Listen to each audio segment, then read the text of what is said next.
The day God left episode 1। तेजो प्रभा की हवा में आज सिर्फ ठंडक नहीं थी, एक जमा देने वाली, अंदर तक ठंड पहुंचा देने वाली हवा थी। जैसे रात खुद जिंदा हो और धीरे धीरे सांस ले रही हो।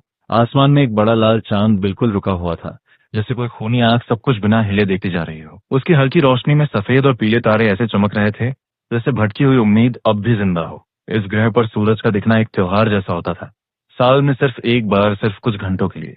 बाकी पूरा साल यहाँ गहरा नीला अंधेरा और मौत जैसी खामोशी छाई रहती थी। भावना ने अपनी बेटी वीणु का हाथ जोर से पकड़ा हुआ था, इतना जोर से कि उसकी उंगलियां सफेद पड़ चुकी थी। उनकी प्यारी गाय गौरी हर थोड़ी दूरी पर रुक जाती, जैसे उसे पहले ही पता हो कि कुछ गलत होने वाला है। माँ वीणु ने धीरे से पूछा, हम जंगल के उस पार क्यों नहीं जा सकते? उसकी नजर दूर उस काले सन्नाटे पर थी जहाँ से एक अजीब सी चमक दिख रही थी। भावना ने तुरंत वीणु का मुंह अपने हाथ से ढक लिया। उसका चेहरा एक पल में सख्त हो गया। धीरे बोलो, उसने कांपती हुई आवाज में कहा। उस तरफ मौत रहती है वीणु, जो वहां जाता है वो अंधेरे का हिस्सा बन जाता है। उसने बेटी को अपनी तरफ खींच लिया। जंगल हमारी बातें सुन रहा है। भावना जानती थी वो कुछ भी नहीं कर सकती। तेजो प्रभा के नियम बहुत सख्त थे। यहाँ औरतों के पास न कोई रंग था, न कोई शक्ति। वे खेती और घर संभाल सकती थी, लेकिन जब अंधेरा शिकार पर निकलता तो वे सिर्फ एक आसान शिकार बन जाती थी। क्रंच। अचानक जमीन के नीचे से भयानक आवाज आई, जैसे कुछ बहुत बड़ा जमीन तोड़कर बाहर आ रहा हो। भावना कुछ समझ पाती उससे पहले ही कांटों से भरी मोटी जड़ों ने उसे जमीन से ऊपर उठा लिया। वीणु भी उन्हीं जड़ों में फंस चुकी थी।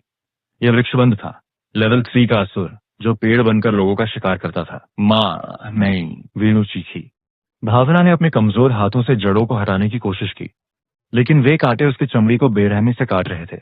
उसने आखिरी बार उम्मीद के साथ आसमान की ओर देखा, पर वहां सिर्फ लाल चांद था और वह बिल्कुल चुपचाप उनकी मौत का तमाशा देख रहा था। तभी अंधेरे को चीरती हुई एक तेज लाल लकीर आसमान से नीचे आई। इतनी तेज कि हवा के कटने की आवाज साफ सुनाई दी। धड़ाम।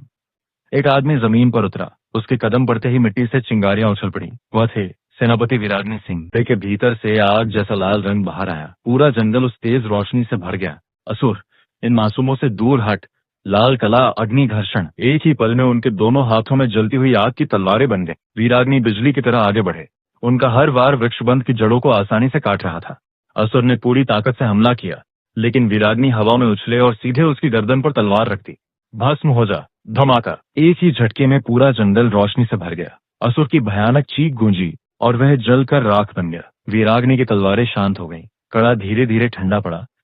वीराग्नि ने भावना को सहारा देते हुए पूछा। गांव पहुंचते ही लोगों ने चैन की सांस ली। भावना का पति देहरी पर खड़ा मुस्कुराया। उसके पास भी थोड़ी सी शक्ति थी, लेकिन सेनापति के सामने वह बहुत छोटा लग रहा था। सेनापति आप हैं तो हमें डर नहीं, उसने झुककर कहा। वीराग्नि ने दूर जंगल के अंधेरे को देखा। हिफाजत मेरा फर्ज है, उन्होंने शांत आवाज में कहा। लेकिन याद रखना, असुर अब देहरी तक आ चुके हैं।